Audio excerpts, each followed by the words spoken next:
जय हिंद फ्रेंड्स। तो आपका बहुत बहुत स्वागत है आपके अपने यूट्यूब चैनल दीक्षा आरकेएस में। तो आज हम देखेंगे विधेयक विधेयक क्या होता है, यह कितने प्रकार के होते हैं, कैसे कैसे कानून बनाया जाता है। तो कानून को बनाने के लिए जो प्रस्ताव पेश किया जाता है उसको कहा जाता है क्या, आपके विधेयक।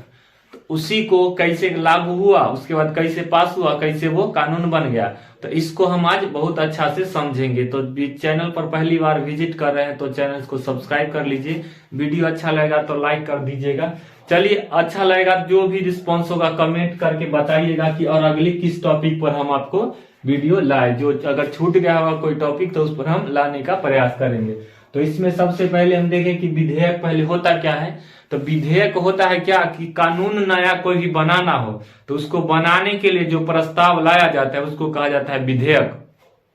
ये विधेयक मूल रूप से 4 प्रकार के होते हैं। 4 प्रकार के कौन कौन होते हैं? तो एक होता है साधारण विधेयक, एक होता है आपके धन विधेयक, एक है वित्त विधेयक और एक है संशोधन विधेयक। मतलब संविधान में संशोधन करने के लिए जो विधेयक लाया जाता है उस हो जाता है आपके कौन सा विधेयक, तो संशोधन विधेयक। तो इस प्रकार से 4 विधेयक हैं। तो साधारण विधेयक पहले ये आपका है साधारण विधेयक। इसके बारे में वर्णन आपके संविधान के अनुच्छेद 107 में है। तो साधारण विधेयक में 2 तरह के साधारण विधेयक भी होता है। जैसे केंद्र में मान लीजिए संसद में मंत्री 2 तरह के हैं, एक है मंत्री और एक है जनरल सांसद। सांसद जनरल हो गया और एक हो गया आपके मंत्री। तो जब मंत्री जी विधेयक लाएंगे तो उसमें ज्यादा पावर होता है, और कोई जनरल सांसद विधेयक लाएगा तो छोटा मोटा सांसद तो उसमें कम पावर हुआ।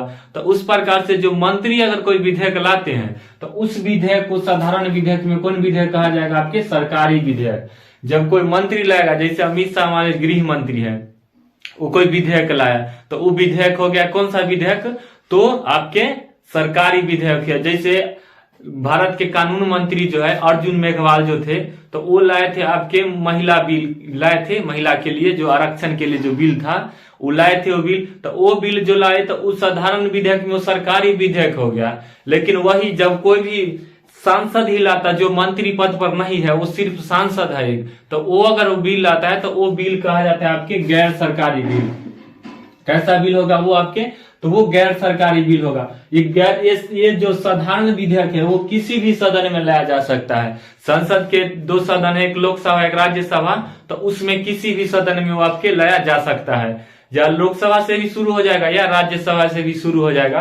तो इस प्रकार से दोनों सदन में लाया जा सकता है। इस पे क्या होगा, आपके संयुक्त अधिवेशन नहीं बुलाया जा सकता है। आपके संयुक्त अधिवेशन क्या होगा, इसमें बुलाया जाएगा। आपके जो साधारण विधेयक है इसमें संयुक्त अधिवेशन बुलाया जा सकता है। संयुक्त अधिवेशन के मतलब हुआ कि लोकसभा और राज्यसभा दोनों को एक साथ बुला करके विधेयक पेश करके पास कराना। तो इस प्रकार से साधारण है तो इसमें संयुक्त विधेयक आपके लाया जा सकता है। वही ये है जो राष्ट्रपति के पुनर्विचार के लिए इसको भेज सकता है। जैसे राष्ट्रपति के पास ये विधेयक गया तो वो अपना विधेयक को क्या करेगा, वो पुनर्विचार के लिए भेज सकता है। विधेयक बनने के लिए संसद में किसी भी सदन में लाया, सदन में मान लीजिए लोकसभा में लाया और लोकसभा ने पास कर दिया, राज्यसभा में ही लाया, राज्यसभा ने ही पास कर दिया, उसके बाद वो गया राष्ट्रपति के पास। राष्ट्रपति उसको क्या करेगा, देगा कि कानून में कुछ संशोधन करने की आवश्यकता है, तो वो पुनर्विचार के लिए उसको भेज सकता है। लेकिन पुनर्विचार के लिए तो भेज सकता है, लेकिन फिर से अगर वही सेम चीज फिर से संशोधन यहाँ राज्यसभा लोकसभा से करके फिर से जा गया, वही सेम टू सेम बिल संशोधन करे चाहे नहीं करे फिर से चला गया, तो वो राष्ट्रपति को उस पर क्या करना होगा, बाध्य हो जाएगा फिर उस पर साइन करने के लिए। तो इस प्रकार से आपके साधारण विधेयक है। और रही है आपके अगला है आपके संशोधन विधेयक। संशोधन विधेयक के मतलब हुआ कि संविधान में संशोधन करने के लिए कोई विधेयक बनाया गया। जैसे आपके मौलिक अधिकार है, उसके बाद नीति निर्देशक तत्व है, मौलिक कर्तव्य, इस प्रकार के जो भी है इसमें समय के साथ बदलते रहता है, कुछ ना कुछ आवश्यकता हो गया तो उसमें बदलाव करना जरूरी है। तो उस बदलाव करने के लिए जो विधेयक लाया जाएगा उसको कहा जाता है आपके संविधान संशोधन विधेयक। और संविधान संशोधन विधेयक आपके अनुच्छेद 368 के तहत लाया जा सकता है।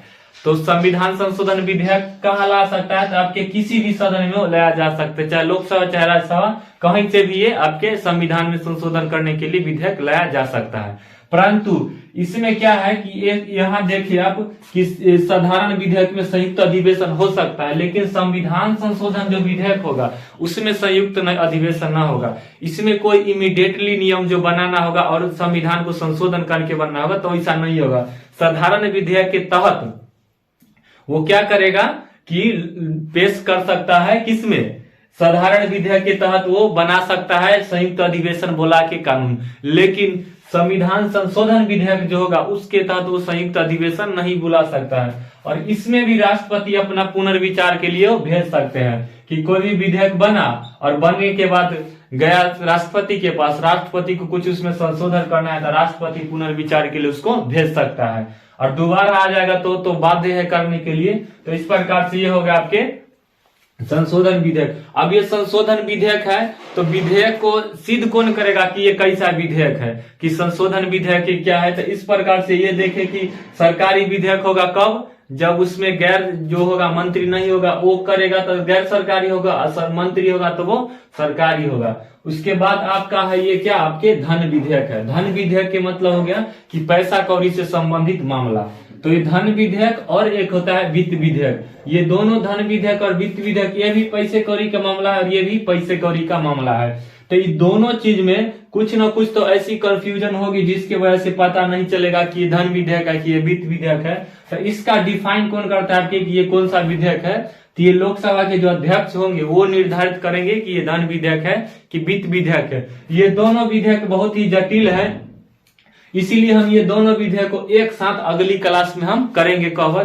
तो इस क्लास में हम साधारण विधेयक और ये संविधान संशोधन विधेयक को देखिए। संविधान संशोधन विधेयक को क्या कर सकते हैं, संविधान के अनुच्छेद 368 के तहत लाया जा सकता है और इस पे संयुक्त अधिवेशन नहीं बुलाया जा सकता है। परंतु ये साधारण विधेयक है, इसमें संशोधन करने के लिए क्या करेगा, आपके संयुक्त अधिवेशन बुला सकता है। तो ये दोनों समझ गए, इसको हम अगली क्लास में समझ लेंगे। तो आज के लिए इतना ही रहने दीजिए और मिलते हैं अब अगली क्लास में।